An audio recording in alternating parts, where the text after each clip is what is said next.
Hello, I am AARP Vice President Bill Walsh, and I want to welcome you to this important discussion about the coronavirus. Before we begin, if you'd like to hear this teletown hall in Spanish, press *0 on your telephone keypad now. AARP, a nonprofit, nonpartisan organization, has been working to promote the health and well being of older Americans for more than 60 years.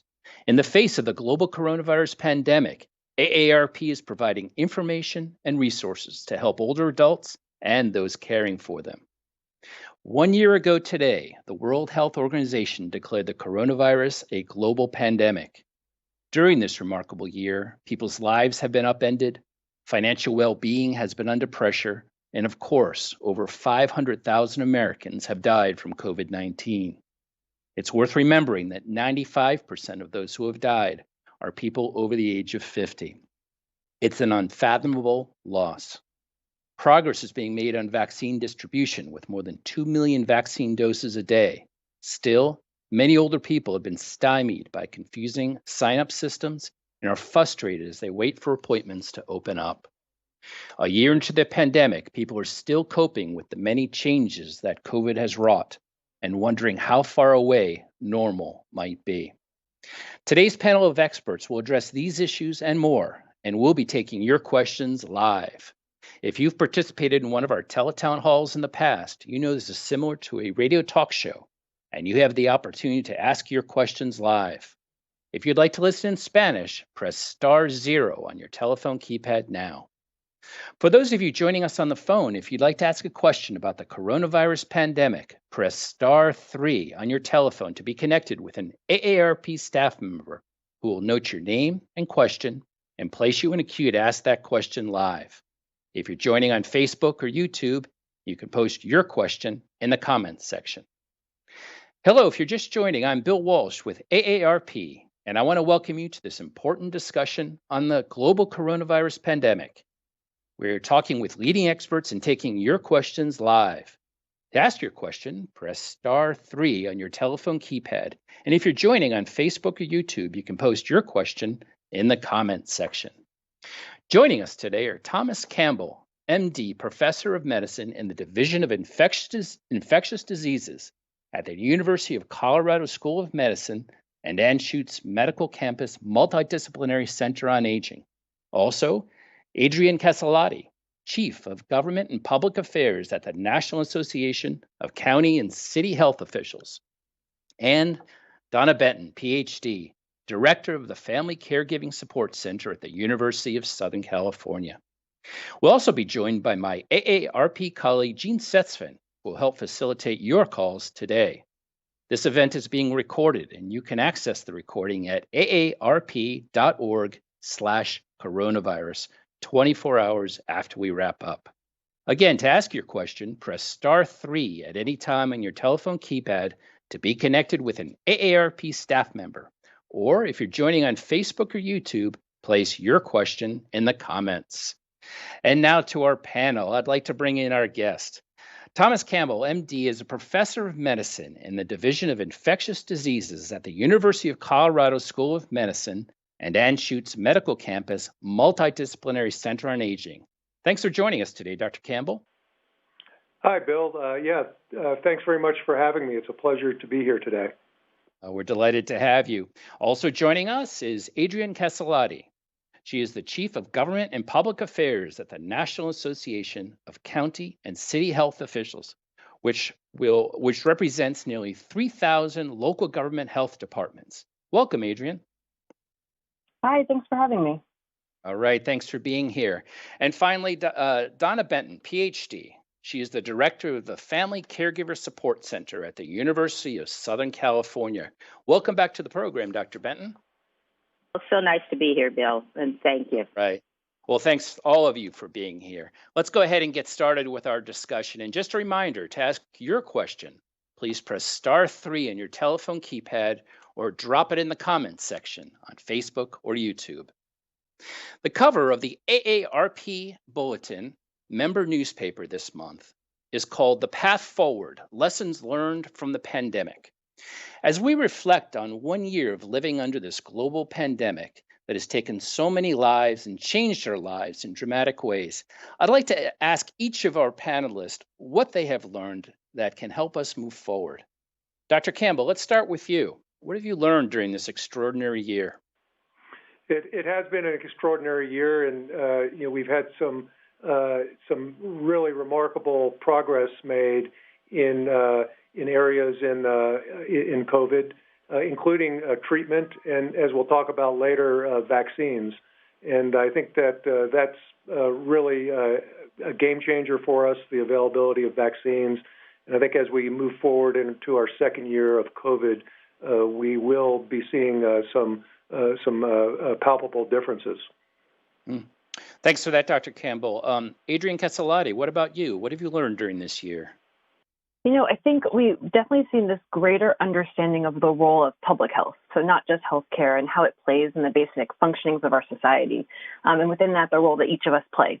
So whether that's mask wearing and social distancing, putting off that vacation, working with contact tracers who call, getting vaccinated when it's your turn. The pandemic can seem overwhelming day in and day out, but we all do play a part in managing it now and making it through. And even as we're separate, we're all in this together. Thanks very much, Adriane. And Dr. Benton, what have we learned that can help us move forward? The one thing what I really have noticed is that people now have a greater understanding of the impact of social isolation, impacts on how when we're caring for somebody and we don't necessarily have any kind of relief, people are beginning to be a little more empathetic around understanding family caregiving. But we've also learned a lot of resiliency and how to help each other in just more creative ways. And maybe how to take care of ourselves as caregivers as well. Yes. Thank you very much. Great points, everybody. Dr. Campbell, I'd like to turn back to you. We received some good news last week that the vaccine supply is expected to be enough for almost every American to have access in May. What does this news mean? Yeah, so we have 3 vaccines now that have received emergency use authorization from the U.S. Food and Drug Administration for prevention of COVID-19 illness. And so what the availability of the vaccines means, hopefully by the end of May, as has been projected, is that now every adult American will have the option of being vaccinated. And these vaccines are very effective in preventing people from getting sick from COVID. And so this will provide us with a way to protect ourselves from illness from COVID and help enable us to start going back towards life as we used to know it before a year ago. Well, thank you very much. And just to be clear for our listeners, many of whom have been frustrated at not being able to get an appointment, having enough vaccine supply by the end of May doesn't mean that everyone will be vaccinated, correct? That's correct. And there are a lot of factors that play into that, the ability to distribute the vaccine and administer the vaccine. And we know that for the vaccines that require 2 doses, we don't get full protection until about 2 weeks after that second dose. So even though the vaccines are available, it doesn't mean that everyone will be fully immunized by the end of May. The other point I would make is that we are only giving the vaccines to adults at this time, and we don't know yet whether the vaccines are safe and effective in children, which represent about 25% of our population, and so that will be an important 25% that will not be getting vaccinated by the end of May. Very interesting point. Dr. Campbell, you had referenced the 3 vaccines we now have available in this country. The Moderna and Pfizer vaccines both require 2 shots and extreme cold storage. The newest, the Johnson & Johnson vaccine, requires just a single shot and not as extreme cold storage. What are the key differences for consumers among these vaccines, and are all 3 equally safe and effective? Yeah, the available evidence that we have is that all three of these vaccines are very safe and very effective. I think when we talk about comparing how well the vaccines work against each other, none of these vaccines have been compared head-to-head. We have data from basically three separate clinical trials that show that all work very, very well. Going into the vaccine development, the FDA set the bar for what it would call an efficacious vaccine at 50% efficacy. And all three of these vaccines exceed that bar that was set about a year ago. So I would say to everyone that these are all very safe and effective. There are some differences in storage. The Pfizer vaccine has to be stored in ultra-cold freezer temperatures. The Moderna vaccine has to be stored in a regular freezer or in a refrigerator for up to a month, whereas the Johnson & Johnson vaccine can be stored in refrigerators for up to 3 months. So it has a lot of advantages for more easy distribution, particularly to smaller clinics or rural areas that might not have the ultra-cold storage that's needed for, say, the Pfizer vaccine. Now, how would you compare the effectiveness of these vaccines to ones that maybe our listeners know more about, like a seasonal flu vaccine? Yeah, so the efficacy of these vaccines all equal or exceed what we get from other common vaccines, such as the flu vaccine or the shingles vaccine. The efficacy of those vaccines in general is in the 60 to 70, maybe 80% range. And so we're at or above that with all three of these vaccines.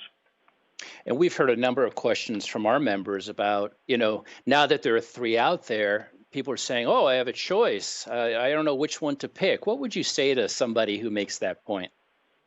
Well, what I would say is that everyone should get a vaccine, whichever one they are offered, as soon as they are offered it. So we shouldn't be shopping for one or the other. And the reason I say that is, even though we talk about these efficacy numbers, we also have to remember, when we say efficacy, well, what is the measure of that efficacy? And the main measure has been prevention of symptomatic COVID illness. So in other words, people feeling sick from COVID. But all three of these vaccines are equally effective and highly effective in the 80 to 90% or greater range for preventing more severe consequences like hospitalization and death. And so these vaccines are very important, and it's important to get one as soon as you can to prevent those much more severe outcomes of hospitalization or dying from COVID. Okay, Dr. Campbell, thanks for making that point. Adriane, I'd like to bring you in here. With this new announcement we were just discussing about the expected increase in supply, what are state and local health departments doing to prepare to actually get shots in people's arms? Yeah, so we're really excited that the supply should be increasing. Supply issues have been the number one challenge for local health departments to have the capacity, who have capacity to give more shots and certainly demand for more, but not enough to go around. With the knowledge that more are coming, there's a lot to do to staff up, to strengthen registration systems that we know have been clunky and challenging, and working to build vaccine confidence so there continues to be strong demand once supplies increase. So we know that right now, we see a lot of people who want access to the vaccine and not a lot of supply. As supplies go up, we'll be able to get vaccine to all those folks who are waiting in line. But really, to get through the pandemic, we need to get everyone vaccinated. And so we're having those conversations now to make sure people understand, just like was just said, getting the vaccine when you're eligible is really important. Answer people's questions about, why they should do it based on their personal health status and their family status, so that we can build demand for ready to go once we have more vaccines available. we also are working to address barriers to access that folks have experienced. So despite the fact that we have, tons of people per appointment who want to get vaccinated, we know that that's not uniform across communities and across the country. And so we want to make sure that we address access points that are leading to challenges with equitable uptake of the vaccine as well. So things like that are, figuring out additional registration options. So not everyone has the Wi-Fi speed or the time or the capacity to be, refreshing online to try and register. You can't just have internet-based options. People are setting up phone banks and other ways for, in-person kind of tabling in communities to get people signed up for different ways to improve access, both now and when we have more supply to go. And we're translating materials into other languages because, unfortunately, a lot of the signups that had been set up by states are only in English, and that doesn't necessarily work either for the individual or for the people who are trying to help them get vaccinated. With additional supply, we also hope to open more access points. So folks are working with private providers and additional pharmacies right now to make sure that they have what they need to be ready to go once supplies are available, and continue to monitor data to identify and address some of these equity issues and other challenges so that we can, learn from what we've been dealing with over the past couple of months. So once we have supply, we can really hit the ground running. Great. Thanks for that, Adriane. And just a note to our listeners, if you do have access to the internet on your own or through a family member or loved one, AARP has created a tremendous resource to understand the vaccine distribution process in your state. You can find that at aarp.org/vaccine info, aarp.org/vaccine info. Go there and see state-by-state guides in English and in Spanish for the various rules and regulations on vaccine distribution close to you. Dr. Benton, let's turn to you. Nursing homes have been the absolute ground zero for the pandemic, with staff and residents accounting for 35 to 40% of deaths, while representing just 1% of the population. We're finally seeing cases and deaths drop due to the vaccinations. What has the pandemic exposed about the situation in nursing homes, and what needs to be done going forward? Thank you. I think what we really saw in the nursing homes was a combination of historical factors that women, new immigrants, minorities, and these are low-paid jobs.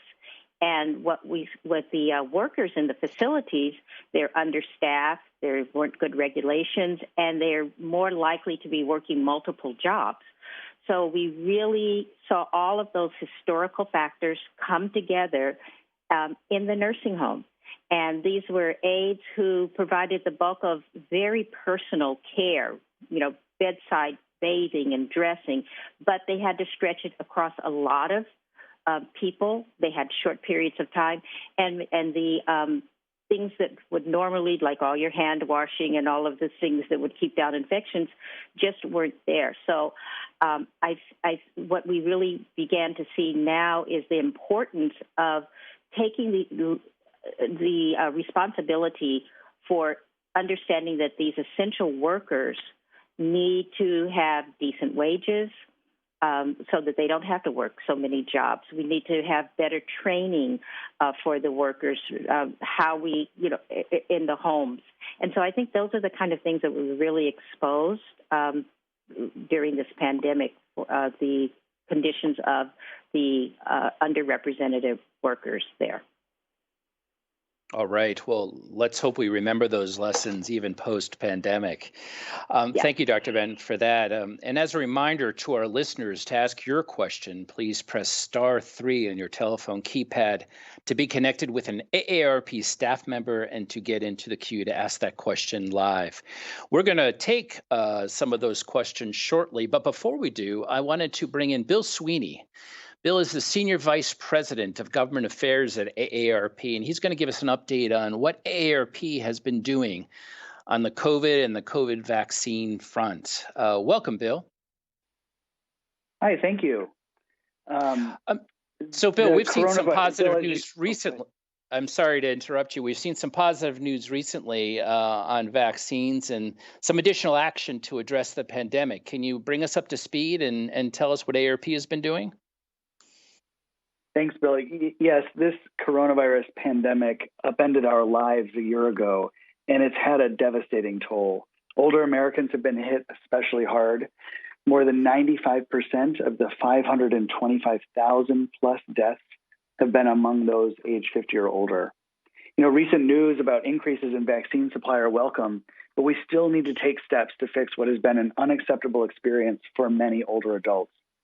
AARP is continuing to fight for older adults to be prioritized and advocating to make sure the processes to register are easier so that you can go to one place to get clear information about when, where, and how to sign up to get vaccinated.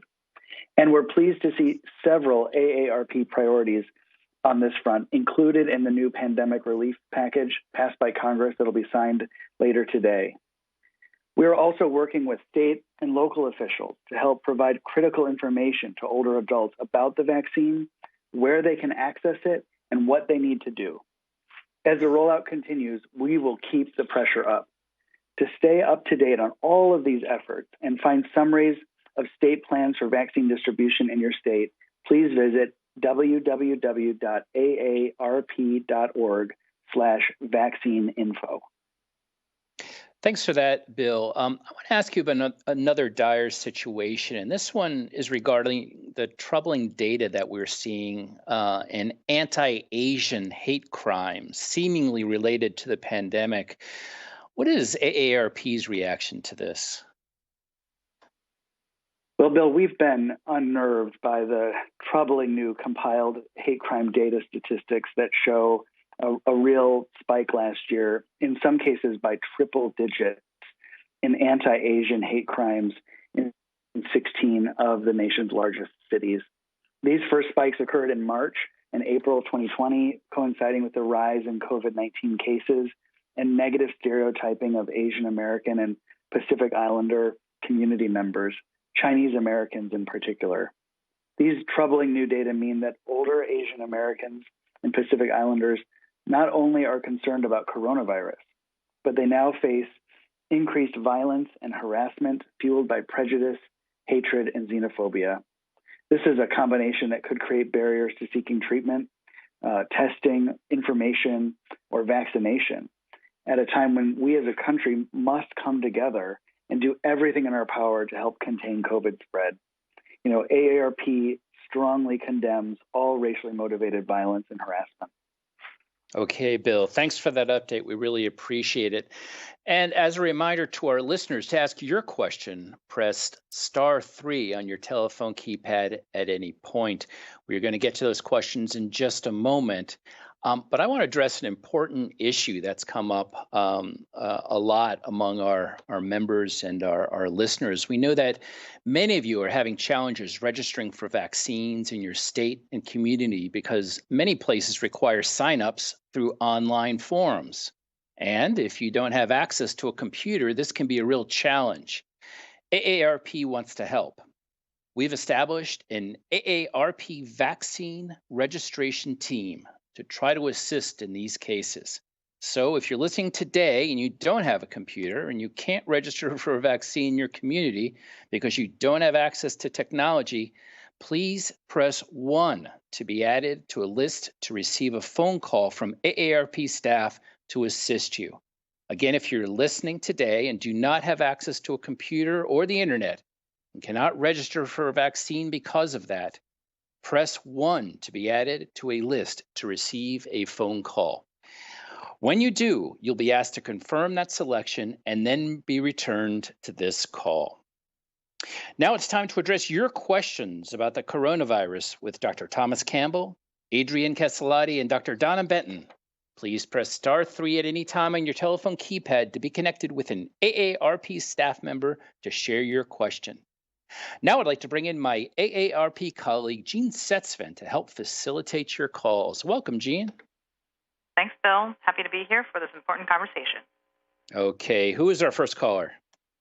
Our first caller is Lou from Illinois. Hey, Lou, welcome to the program. Go ahead with your question. My question regards 4 senior citizens, all of whom had had both shots of the vaccine, and it's been a period of over 2 weeks. Is it safe for them to play cards with each other? Okay, great question. Dr. Campbell, can you answer that question for Lou? I know we've had some Yeah. recent guidance from the CDC on this point.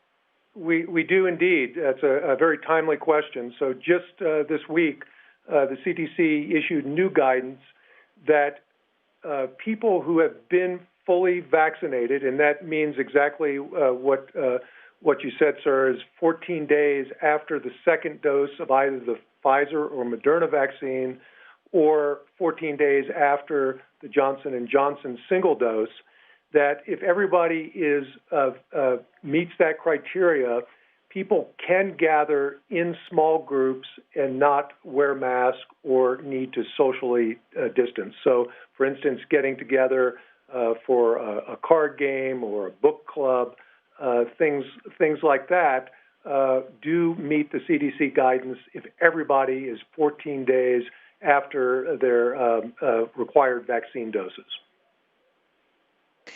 What did the CDC say, Dr. Campbell, about going out in public, even if you've been vaccinated? Yeah, so it's still important that when we go out in public that we still adhere to the public health guidelines that we know are effective in preventing transmission of COVID-19. So this includes wearing a mask. It includes maintaining social distance.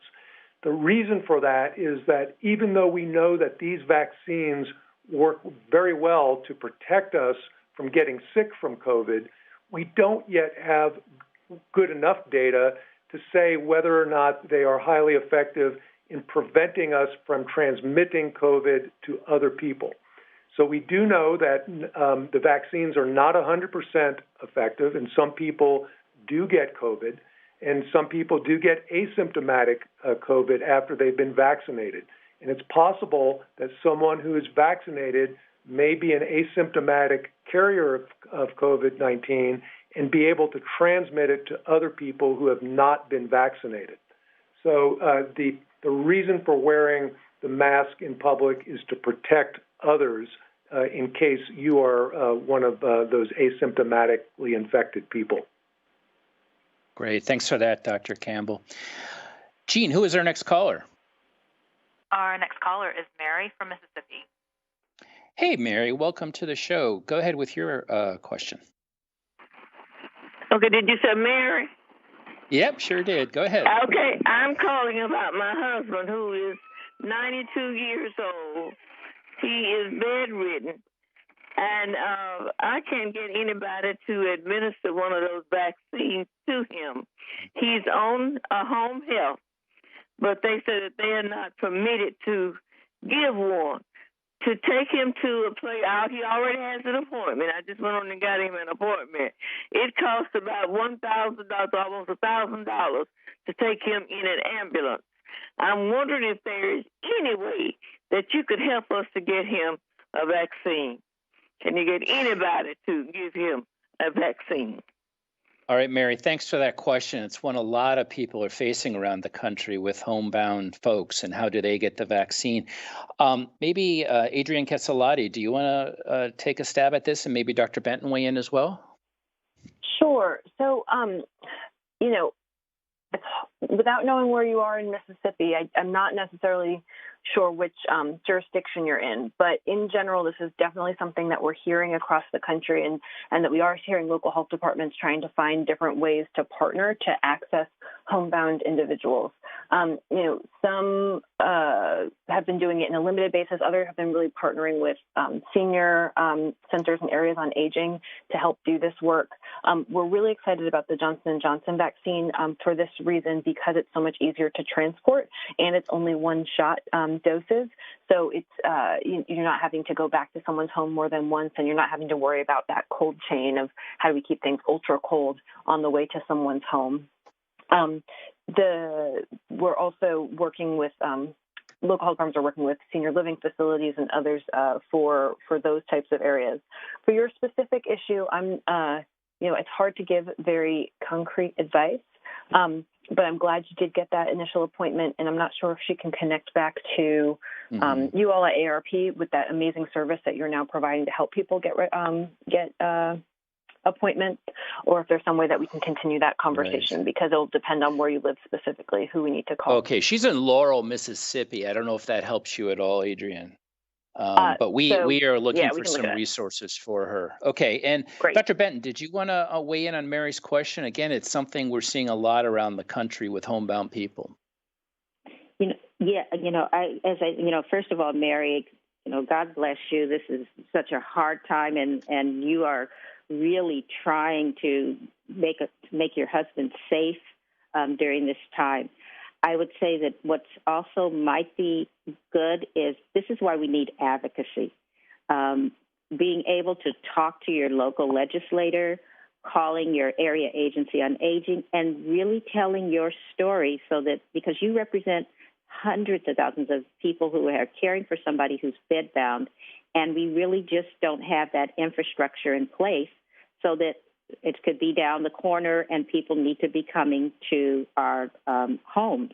So tell your story and don't be afraid to call your local representatives and just say, what are you going to do? People are like my husband, we can't take him out of the house that easily, and it's expensive.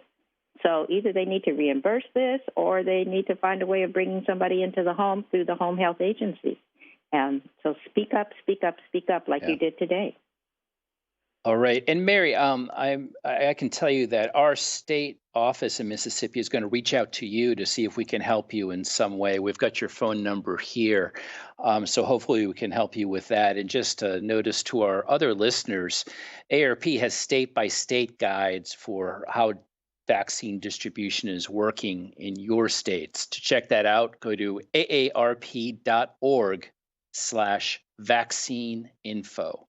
You can pull up your state there and see a lot of toll-free numbers to call and get important information about vaccine distribution. Okay, Jean, who is our next caller? Our next caller is Josephine from Arizona. Hey, Josephine, welcome to the program. Go ahead with your question. Oh, thank you for taking my call. Yes, my question is, I had the first and second vaccination, okay? I had the second one yesterday, and I was okay, but today I have a fever, and I have a pain in my body, and my neck and my ears, and I did measure the fever, and it's 100, and they told me at the doctor's office, they told me not to take Advil. I should get Tylenol, but I don't know. I can't. I don't have a Tylenol in my house, and is it safe for me to take Advil instead of Tylenol? Well, let's check with Dr. Campbell and see what he has to say about that. Dr. Campbell, we're hearing in some cases people are having some additional side effects with the second dose. What can they and what could Josephine do? Yes, so Josephine, the side effects that you're having are very common. Particularly after the second dose. We do know that these side effects happen, pain, swelling at the injection site, fevers, chills, muscle aches, fatigue, and all of these do occur more commonly after the second dose. What I would advise is if the side effects are not too terrible for you, just wait it out, and they usually resolve within 24 hours on their own. If you feel that you need to take something that it's too intolerable, then either Tylenol or ibuprofen is fine. I would prefer Tylenol first if you have it. If you don't have it, ibuprofen is okay. There is some theoretical concern that ibuprofen could interfere with how well the vaccine works. But it's really theoretical, and it's not been observed so far. About 10% of people in the clinical trials had to take some type of medication for side effects like what you're having. And so Josephine was told not to take Advil. Is that a common recommendation for folks who are feeling these side effects?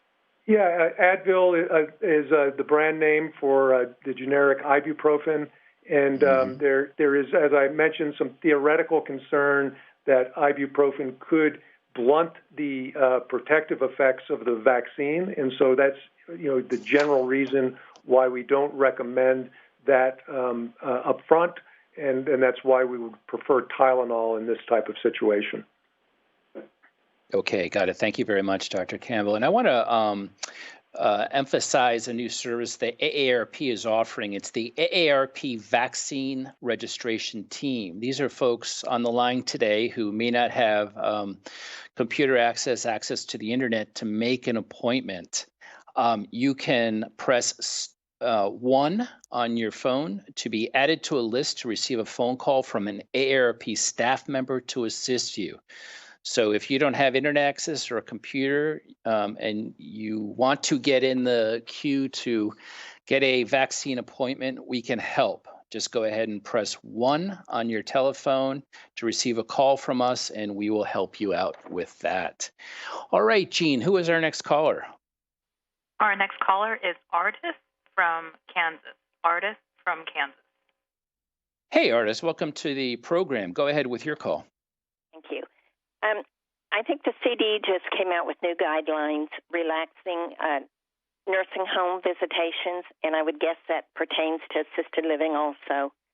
Is that dependent on the facility while they choose to do those guidelines? And also, I would guess it would make a difference, too, if the visitor had also been fully vaccinated. That's a great question and very timely. Dr. Benton, would you address that? As I understand it, these are recommendations at this point.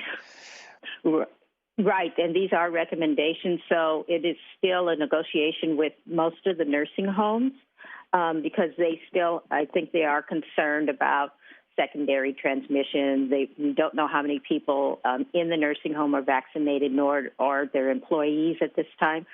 But as things get loose, in terms of vaccine, and if you're vaccinated with the 2 weeks and everything that's been discussed, this is going to be a good time to really talk with the nursing home about how they might begin to do visitation. I know that, like here, some of the nursing homes here have started doing the outdoor visitations and letting people, if both parties are vaccinated, so they can see each other beyond looking at them on an iPhone or waving through a window, but actually come a little closer. What would you recommend to somebody like Artis? I'm assuming she has a loved one in assisted living or nursing home. Should she wait to hear what they're going to do, or should she be advocating on behalf of her loved one? Oh, absolutely. You advocate on behalf of your loved one. You know that they're very, very busy. They're trying to work on other things, and if they don't hear from you, they're going to do status quo of what makes it easier for their day-to-day job. And you're not trying to make it harder for them, but they don't have time to reach out to, you're not going to be a priority, so you have to make you and your family a priority. Great. Okay, Jean, who is our next caller? We have quite a few questions on YouTube and Facebook. So this one's coming from YouTube. Jennifer is asking, I'm still waiting for my first shot. Most places I went to for registration shows no availability. I live in Dallas, Texas. What can I do? And is Pfizer or Moderna more preferable? Adriane, do you want to take a crack at that one? Jennifer is anxious to get an appointment and can't seem to do it. Well, you are not alone. I think many of us feel that way across the country. And in Dallas, I do know that there is a registration system, even if you don't have an appointment yet. So if you're not on that, make sure to do so because they are inviting people to make appointments based on that registration system. This is a challenge we have right now when there is so much more demand than supply. It's unfortunate that things are getting snapped up this quickly, but it is fortunate that there's such interest in getting vaccinated, and that's going to help us move forward. A couple of things I mentioned earlier about how folks are ramping up to have the additional doses on board really apply here. So no matter where you live, figuring out, is there a centralized registration system like there is in Dallas? Figuring out, there's a couple different ways that vaccine are coming into communities right now. So one is through the health department, but that's not the only way. There's also the federal retail pharmacy program, which is sending vaccines directly to pharmacies in different states. There are lists of kind of what chain in Texas you should be looking for example, that may have access to the vaccine. So reaching out to your local pharmacy is a good idea as well. There are, depending upon who your provider is, some community health centers that are getting vaccine directly to them. And then I would also make sure to flag for your private healthcare provider, if you have one, that you're interested in being vaccinated. They may not have access to the vaccines right now, but they may have them going forward in the next few weeks. So making sure they know that you're interested so they could call you if they actually have access to it. I know it's hard to go to all these different places. I know it's hard to wait, especially when there's so much promise on the back end of those vaccines. But there should be more opportunities, increasing opportunities over the next few weeks for people to actually get vaccinated. Okay, thank you, Adriane. And Jennifer in Dallas, just two bits of information. The state's Health and Human Services phone line is 211. They might be able to give you some information. Also, you can check out your state vaccine distribution rules and regulations at aarp.org/vaccine info. In fact, everyone on the call can look up their own state there and find out about local resources to help you get an appointment.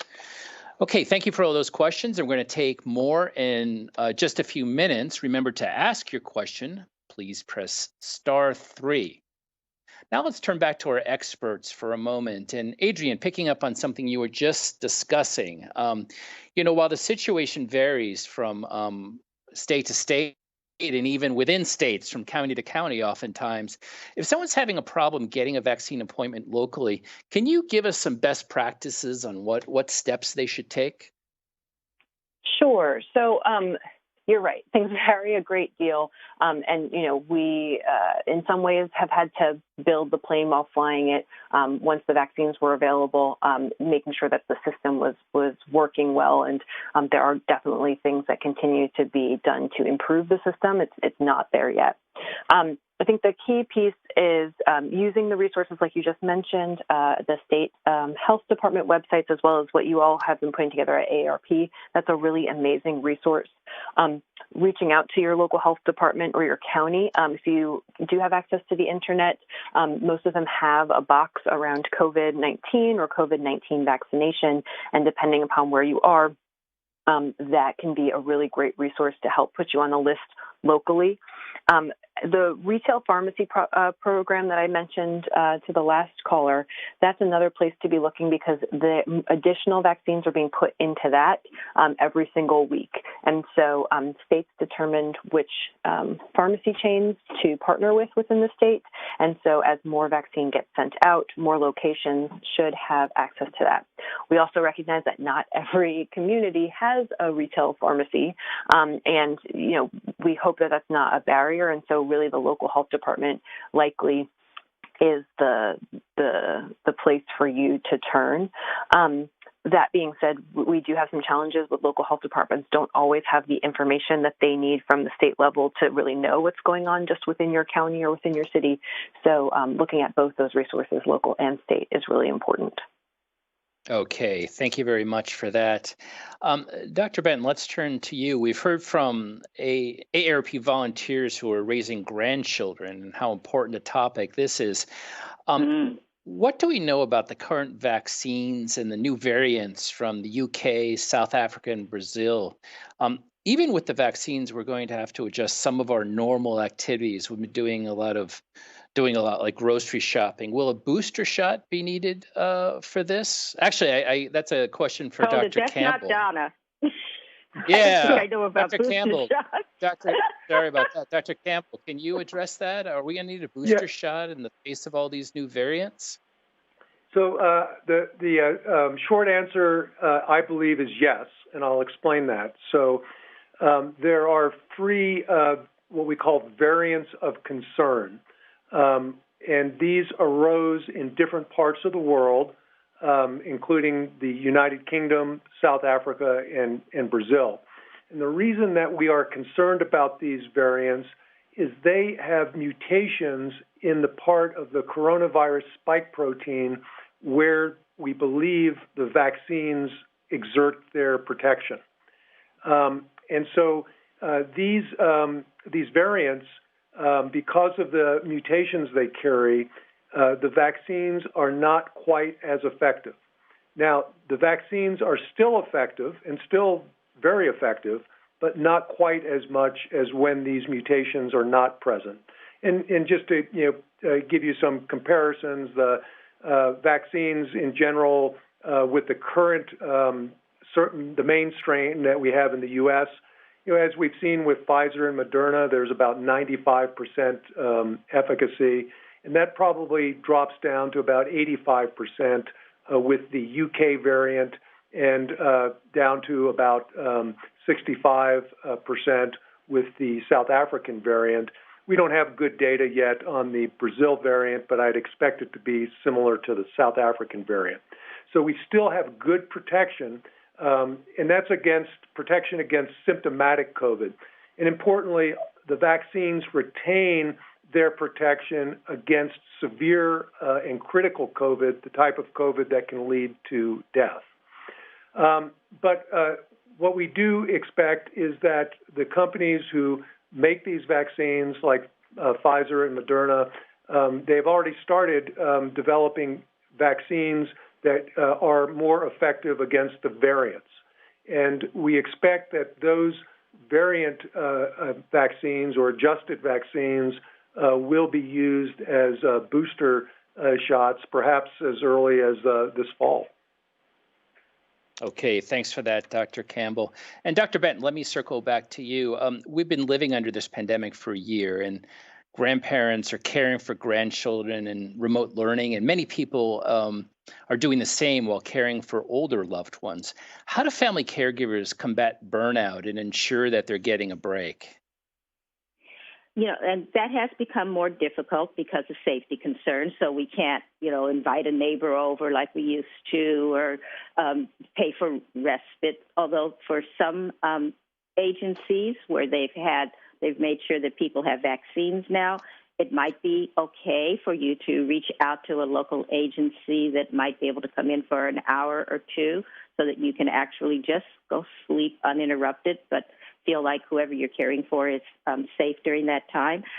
Of course, there's shorter things that you can do. And I really find that during this time, when we, just standing outside of your enclosed house, walk out the door and breathe in the fresh air. Now, it might be too cold in some places. I never know about the store. In California, I can walk out the door a little more days.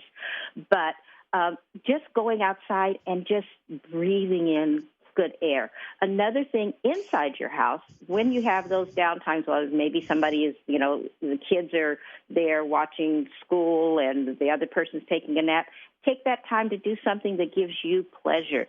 And that can be listening to one or two songs. That's 5 minutes of relaxation.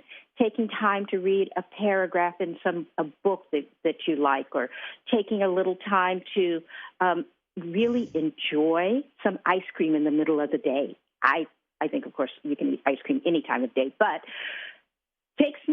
do a guilty pleasure thing, like eat some ice cream, get that nice piece of chocolate. So just those are really quick ways to relax, in addition to, if it's safe, having a home health agency come in and help you.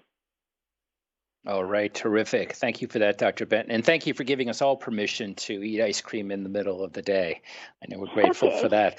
Dr. Campbell, I want to follow up on a question that came up from one of our callers, and it has to do with the side effects of the second shots from Moderna and Pfizer. What should people expect, generally speaking, and are the side effects a reason not to get the vaccines? Yeah, so what everyone should expect is the possibility of having either what we call a local injection site reaction, and that means things like pain, redness, swelling at the injection site in the shoulder, or having systemic symptoms. And what we mean by that are flu-like symptoms. So this includes headache, fever, chills, muscle aches, fatigue. These side effects are very common with both the Pfizer and Moderna vaccine, perhaps a little bit less common with the single-dose Johnson & Johnson vaccine. And we know that they occur, when they do occur, it's typically 24 to 48 hours after either the first or second dose of Pfizer and Moderna, but more commonly after the second dose than the first dose. And we know that these are transient. They typically last 24 to 48 hours and go away spontaneously. So people should not be concerned if these side effects happen. As we were discussing with Josephine earlier, if they're really troublesome, you can take some Tylenol, or preferably Tylenol or ibuprofen if needed to reduce the symptoms. And in answer to your question, they are not a reason, if you've had them after the first dose, they're not a reason not to get the second dose. I would highly recommend that you still proceed with the second dose. Okay, very good. Thank you very much, Dr. Campbell. And a reminder to our listeners, we know that some folks have had difficulty registering for a vaccine appointment because many of the registration systems are online and they don't have a computer, they don't feel comfortable navigating online. AARP wants to help. We have established an AARP vaccine registration team to assist in these cases. So if you're listening today and you don't have a computer and you can't register a vaccine because you don't have access to technology, please press 1 on your telephone to be added to a list to receive a phone call from AARP staff to assist you. Again, if you're listening today and you don't have access to a computer or the internet and cannot register for a vaccine because of that, please press 1 on your phone to be added to a list to receive a call from AARP. We'll reach out and we'll try to help you get signed up.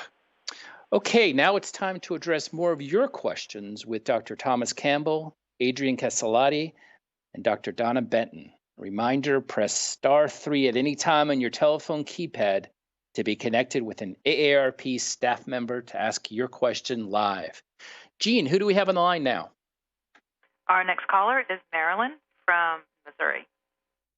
Hey, Marilyn, welcome to the program. Go ahead with your question. Thank you very much. My question is concerning allergic reactions and if it's advisable to take the vaccine. Just make it real short history. Of course, this was when I was younger. Was given penicillin and found out after penicillin shot was allergic to it, so they had to give me adrenaline. Then later on, this would have been when I was in my late 20s, ate some gooseberries, of all things, and found out I was allergic to that. Lips swelled up and throat swelled and rash. Had to go to the hospital. They gave me a shot of Benadryl and found out after giving me the shot of Benadryl I was allergic to that. So we had to do adrenaline again. And I was told, never to take penicillin again, never to take Benadryl again. My concern is, after reading everything, that, it states, okay, if you have had allergic reactions, that they will just watch you a little longer. But I guess concern is just watching you, and then if that happens again, then what?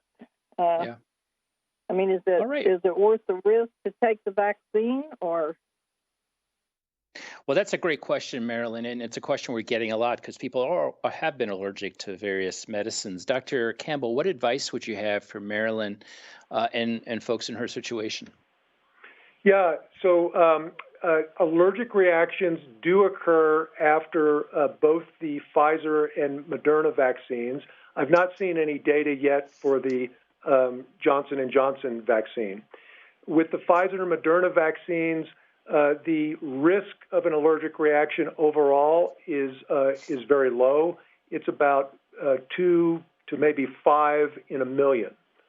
And we do know that people who have had severe allergic reactions, like yourself, are at greater risk of having an allergic reaction from the Pfizer or Moderna vaccine. Now, what I would say is that we have to balance that risk against the risk of COVID. We know that if persons get COVID, they can get severely ill and can be ill for a long period of time if they recover from COVID. And we know that COVID kills people.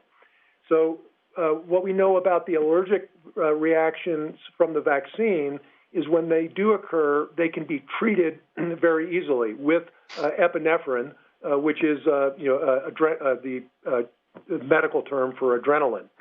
And so what I would advise is that if you do get the vaccine, that you make sure that the site that is giving the vaccine to you has an epinephrine pen, an EpiPen on hand, so that if you did have an allergic reaction, they could treat you very quickly for it. That's certainly what our practice here at my site is. We make sure that we have that EpiPen present in our site when we're giving the vaccine.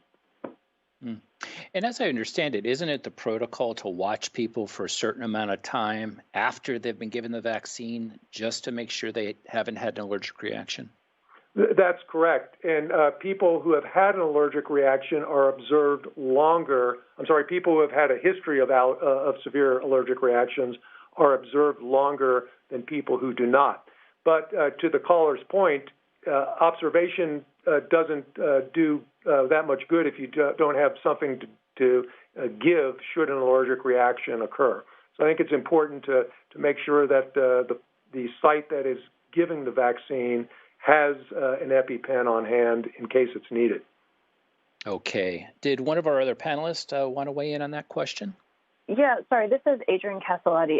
It raises also an important point when it comes to public health. So we are continuing to collect people's experiences with side effects and any other potential reactions through if you do have access to a smartphone, CDC has set up V-Safe, so V as in vaccine safe, and it's a way for people to help track the experiences that they have, and that gives us all better data moving forward. So if you are getting your vaccine, ask people about how to enroll in that, and that helps us all as a country move forward knowing better and more about how the vaccines interact with each of us. Okay. Thanks, both of you, for that. Oh, go ahead. Was that Dr. Benton? Hi. Yeah, no, I was just going to say the V-Safe is really easy. I have it on my phone, and they send a little text message. It's like 3 questions every day, and you just click, and then you submit, and it's over. And so they send you a reminder. You get it once a day, and I know that it is going into a big database that will give information for all of us to help us in future problems and health issues. So I do encourage people to sign up for the V-Safe. It's very easy if you have a smartphone of any kind. Okay, thank you very much. Jean, who is our next caller? Our next question is coming from Facebook, and this one's coming from Michelle, and she's asking, I have registered on the site in my state to receive the vaccine, but now I have no idea what I'm supposed to do next. Are they supposed to send me an email with an appointment place and time, or do I just start looking around for appointments? I guess she didn't say what state she was from. She did not. Okay. I wonder, Adriane, if you have any advice for Michelle or folks who may have, pre-registered and are kind of now sitting and waiting. Yeah. So a couple things. One is I would look back and see if you got an email confirmation to make sure there's not any information in there about next steps. In general, if you are registering or pre-registering, most areas when they're doing that, it is to then reach out to you when an appointment slot is available or time to make your appointment. And different locations are kind of addressing those lists in different ways. So some may be everyone over a certain age. Some may be kind of taking pockets of that and segments of that, depending upon how many vaccines they have coming in. One of the new things that's happening is for a while there, nobody really knew how many vaccines they were going to have until like Friday for Monday. The federal government is now trying to give a more long-term projection, so 3-4 weeks, which is long-term in this world. And then hopefully local health departments then also have that level of projection, although that's not necessarily happening everywhere at this point. But that really allows people to start registering and then booking appointments longer out. A lot of people have been doing very short turnaround appointment times because they don't want to set you up with one and then have to cancel if the vaccine isn't actually available. So again, with more supply coming in, we should be able to be opening more of those slots going forward. Okay, and I've said it before, I'll say it again, that AARP has created state-by-state guides that provide local toll-free numbers so folks like Michelle or others can get on the phone and hopefully talk to a person and ask questions like this. You know, how long should I expect to wait? What has been the supply in my state? You can find that resource at aarp.org/vaccine-info. Okay. And so one of the things I neglected to mention when someone was asking how to find an appointment is we've just stood up a system called Vaccine Finder, which had already existed, but now we're opening it up to COVID. So currently, Alaska, Tennessee, Indiana, Iowa, Oklahoma, Utah, and New York State are now showing vaccine availability through that system, vaccinefinder.com. And more states should be coming on board in the coming weeks. But for folks in those states, that's another avenue to look and try and find where vaccine is in your community. And will they alert you if you're registered? I think that is an option. I'm not sure if it's functional yet. This is the kind of the soft launch happened about a week and a half ago. I see. Okay. Very good. Jean, who is our next caller? I have another question coming in from YouTube. Actually, a couple of questions all around what we discussed before related to Advil, taking Advil after a vaccine. Both Teresa and Barbara asked whether they blunted their vaccine as a result of taking Advil, and they wanted some reassurance about that. Dr. Campbell? Yeah, so as we were discussing with some of the previous questions, there is theoretical concern that ibuprofen, which is the medicine in Advil, could blunt a vaccine response. I emphasize that that is only theoretical, and we don't know for sure whether or not ibuprofen, in fact, affects the efficacy of the COVID vaccines. So I encourage people to not take anything unless they need it. But if you need it and you have to take something, then you can do it. But we don't know for sure whether or not there is any effect. It's been studied in other vaccines, and for the most part, there is not any adverse consequences of taking ibuprofen, but we don't know for sure. Okay, thank you for that, Dr. Campbell. Who do we have next on the line, Jean? Our next caller is Cynthia from New York. Hey, Cynthia, welcome to the program. Go ahead with your question.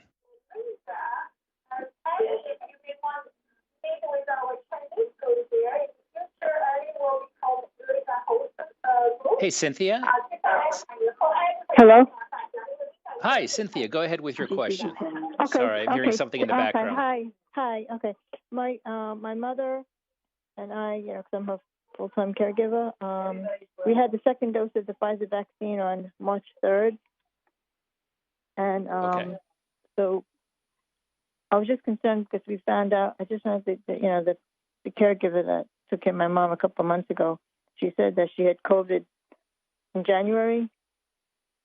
but she says she's still having a positive result. I mean, how long does it last, this positive result? Like, how long should my mother avoid having any contact with her? So your mom's caregiver in January tested positive for COVID and is still feeling the symptoms of that. Yeah. And she's you and your mother, I'm sorry, and so your mom has taken both doses of the Pfizer vaccine, the most recent on the 3rd of March. Yeah, I also myself too. And you as well. I got it. And so the question is, should your mom or you limit contact with this caregiver? Yeah, and also she said her children have it also back in January, and then her mother had it. They all live together. I don't know about her husband, but Okay. Dr. Campbell, do you have any advice there? And if any of our other panelists want to weigh in, they can. Yeah, so if I understood the question correctly, it's that the caregiver has had COVID but is still persistently testing positive. And what we know is that people will continue to have the virus detected in their nose, in their upper respiratory tract, for sometimes weeks or even months after they've gotten better from the illness. But the ability to transmit the infection is only during the first 10 days. So if the person has recovered from COVID, is not feeling sick anymore, and is past that 10 days, then we can have good assurance that they're not infectious to others. The second thing I would say about that, though, is that people who are immunosuppressed, so people who have had organ transplants or have had cancer chemotherapy and have a suppressed immune system, may continue to shed infectious virus for longer periods of time. And in general, we want to have those people quarantine themselves for at least 3 weeks from the time that they start feeling better. Okay. Very good. And the fact that Cynthia and her mom just got their second doses, about a week ago now, are they still in any danger zone, or should they feel like they can, interact with others, at least in their home? So we recommend that we don't do that until 14 days after this second dose. So in order to get full protection, it requires the body's immune system to have 14 days after the second dose to respond to the vaccine. So in terms of relaxing any restrictions, I would wait for those 14 days. In the meantime, it would be important to continue social distancing and masking in the home. Okay, thank you. And Dr. Benton, did you want to weigh in on this? I know you work with caregivers quite a bit. I know I don't have anything to add. Okay. But I do understand her hesitation, and I'm glad that she reached out today to get very clear directions on how to keep herself and her mom safe. Okay. Well, very good. Thank you, Dr. Benton, Dr. Campbell, and Adriane Casalotti. Any closing thoughts or recommendations that our listeners should understand most from our conversation today? Dr. Campbell, do you want to start us off? Yeah, so I think the important points about our conversations around vaccines are that we have 3 vaccines that are very safe and very effective, and that everyone should get vaccinated as soon as they have the chance. We didn't get to this, but there has been some concern amongst African Americans and Hispanic Americans that we don't have enough data on the safety and efficacy of these vaccines in their populations. But in fact, we do, and we know that these vaccines work well for everyone. So everyone should get vaccinated as soon as they can. Okay, thank you very much for that. Adriane Casalotti, any closing thoughts? Sure, and I definitely agree with everything that was just said. I think kind of taking another step back is, we are in this place, a year plus now into working on this, and hopefully we're seeing a light at the end of the tunnel. But I think it's important to remember that there's a lot of issues, including public health issues, that we haven't really been focusing on for the past year. And so the more that we can support that work, whether we're in pandemic times or not, the better off we'll be, because the folks who've been on the front lines doing this, testing and contact tracing and trying to work with schools and businesses are now leading the vaccine work, and they're going to have a lot to pick up after we get through the pandemic. So hopefully we can, they can continue to support you all, get everyone vaccinated, and then we can continue to support them in the important work they do day in and day out. Okay, Adriane, thank you very much for that. And Dr. Benton, any closing thoughts or recommendations? I was just thinking that, it's been a year. We're getting closer to where we'll be into what we're calling our new normal.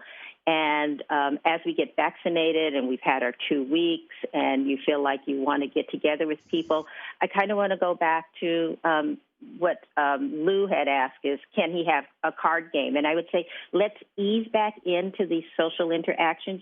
Maybe start with Go Fish before you get into the poker games.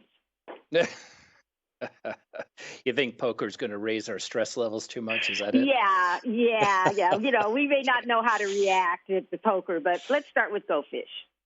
All right. Well, Lou didn't sound like a Go Fish player to me, but there it is. He's got that advice. Well, thank you all. This has been a really informative discussion. I want to thank each of you for answering our questions.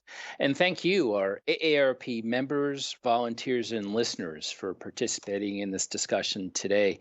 AARP, a nonprofit, nonpartisan organization, has been working to promote the health and well-being of older Americans for more than 60 years. In the face of this crisis, we're providing information and resources to help older adults and those caring for them protect themselves from the virus and prevent its spread to others while taking care of themselves. All of the resources referenced today, including a recording of today's Q&A event, can be found at aarp.org/coronavirus beginning March 12th, tomorrow. Again, that web address is aarp.org/coronavirus. Go there if your question was not addressed, and you will find the latest updates as well as information created specifically for older adults and family caregivers. We hope you learned something today that can help keep you and your loved ones healthy. Please join us again tonight at 7 p.m. Eastern Time for a special live event with personal finance expert Susie Orman and AARP CEO Joanne Jenkins, where they'll discuss COVID's impact on your finances and taxes. Thank you and have a good day. This concludes our call.